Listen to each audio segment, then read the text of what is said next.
రుద్ర అయితే రేణుక కడుపు ఎలాగైనా పోగొట్టాలని చెప్పి అక్కడ ఉన్న మోటార్ దగ్గర వైర్లు అయితే లూజ్ కనెక్షన్ చేస్తాడు. ఇక లూజ్ కనెక్షన్ చేసి ఇప్పుడు దీని మీద చెయ్యేస్తే ఆ రేణుక కళ్ళు తిరిగి పడిపోతుంది, అప్పుడైనా కడుపులో బిడ్డ చనిపోతుంది అని చెప్పి అనుకుంటూ ఉంటాడు. ఇక పైకి వెళ్ళి రేణుక అక్కడ కొంచెం మోటార్ స్విచ్ ఆన్ చేయవా, వాటర్ రావట్లేదని చెప్పి అంటూ ఉంటాడు. ఇంతలో కిందన సత్య అలాగే రేణుక వాళ్ళిద్దరూ సరదాగా మాట్లాడుకుంటూ ఉంటారు. దాంతో వాళ్ళ ఆయన మాటలు విని సరేనండి ఇప్పుడే వేసేస్తానని చెప్పి రేణుక వెళ్తూ ఉంటుంది. అది చూసి క్రిష్ అయితే మా అన్నయ్య ఏదో ప్లాన్ చేసినట్టుగా ఉన్నాడు, వదిన నువ్వు ఇక్కడే ఉండు నేను వెళ్ళి వేసి వస్తానని చెప్పి క్రిష్ అయితే రేణుకాని అక్కడే ఉంచి క్రిష్ వెళ్ళి మోటార్ ఆన్ చేస్తూ ఉంటాడు. ఇక మోటార్ ఆన్ చేయడానికి చెయ్యి ఇలా పెట్టగానే క్రిష్కి అయితే ఒక్కసారిగా షాక్ కొడుతుంది.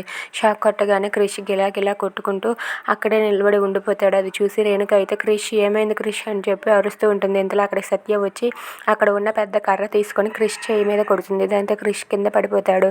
ఇక స్పృహ కోల్పోయి అలా ఉండడంతో సత్య అయితే కంగారు పడుతూ ఉంటుంది. If you like this video please subscribe.